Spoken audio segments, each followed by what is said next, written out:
Shahjahanpur Samajwadi party के वरिष्ठ नेता कुंवर जयेश प्रसाद ने प्रेस वार्ता में ज्योतिष पीठ के जगत गुरु शंकराचार्य स्वामी अभिमुत्रेश्वरानंद सरस्वती के समर्थन में स्पष्ट और दृढ़ मत व्यक्त करते हुए प्रदेश सरकार पर गंभीर आरोप लगाए। उन्होंने कहा कि माघ मेला के दौरान शंकराचार्य को स्नान से रोका जाना निंदनीय कृत्य है और यह संत समाज की गरिमा के विरुद्ध है। कुंवर जयेश प्रसाद ने आरोप लगाया कि एक सुनियोजित रणनीति के तहत आशुतोष पांडे को आगे कर शंकराचार्य की छवि धूमिल करने का प्रयास किया गया। उन्होंने दावा किया कि संबंधित व्यक्ति पूर्व में भी विभिन्न विवादों में रहा है और उस पर संगठन के नाम पर लोगों को गुमराह करने के आरोप लगते रहे हैं। उन्होंने यह भी कहा कि वर्ष 2019 शामली में तैनात तत्कालीन पुलिस अधीक्षक द्वारा विभिन्न मामलों में कार्रवाई की गई थी।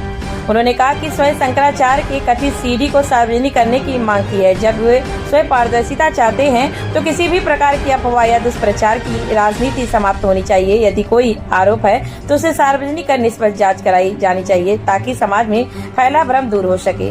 प्रेस वार्ता में कुंवर जयेश प्रसाद ने शहर में बढ़ रही अवैध प्लांटिंग और भू माफियाओं की सक्रियता पर भी चिंता जताई। उन्होंने कहा कि मासूम लोग जीवन भर की कमाई अवैध प्लाट में लगा देते हैं जो बाद में दाखिल खारिज तक नहीं हो पाते। शिकायतों के बावजूद प्रशासन द्वारा ठोस कार्रवाई न होने का आरोप भी उन्होंने लगाया।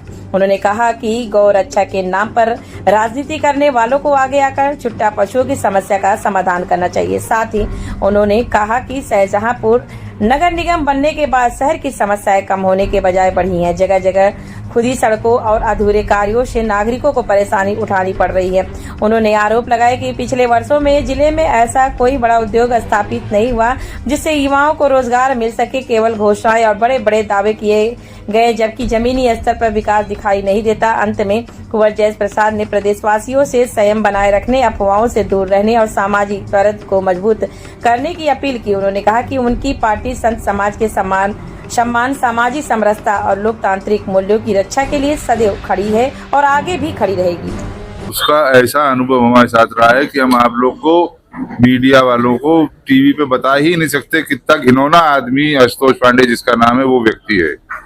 हमारे पास आया था ब्राह्मण संगठन के नाम पे। फिर उसके बाद जब हमें उसके कृत्य मालूम हुए किस तरीके का है वो, तो हमने उसे आना बंद कर दिया, यहाँ से भगा दिया था। फिर वो जाके उस समय पे स्वास्थ्य मंत्री या कानून मंत्री ब्रिजेश पाठक जी से जाके जुड़ा। उनकी पत्नी, धर्मपत्नी को उसने अपने संगठन में राष्ट्रीय अध्यक्ष बनाया, महिला विंग का। फिर आज की तारीख में ब्रिजेश पाठक जी भी शायद, मैं समझता हूँ कि उससे किनारा कर रहे होंगे जो कृत्य उसने करा है, मगर संरक्षित वो भाजपा का है। टोटली पूरी तरीके से भाजपा सरकार उसके पीछे खड़ी है। संघ भवन में उसे छुपाया गया था जब इसके ऊपर 76 का मुकदमा लगा था। बबीता तिवारी नामक एक महिला है जो संगठन में हमारे साथ, इसके साथ जुड़ी हुई थी। उनके द्वारा वहां से इसको निकलवाया गया, ले जाके दिल्ली से इसे अरेस्ट हुआ। 25,000 का इनाम घोषित था। 7 महीने जेल में रहा। उस समय के जो एसपी थे अजय कुमार जी, उनसे भी मेरी तब वार्ता हुई थी, तो उन्होंने बताया था कि ये बहुत ही गलत आदमी है।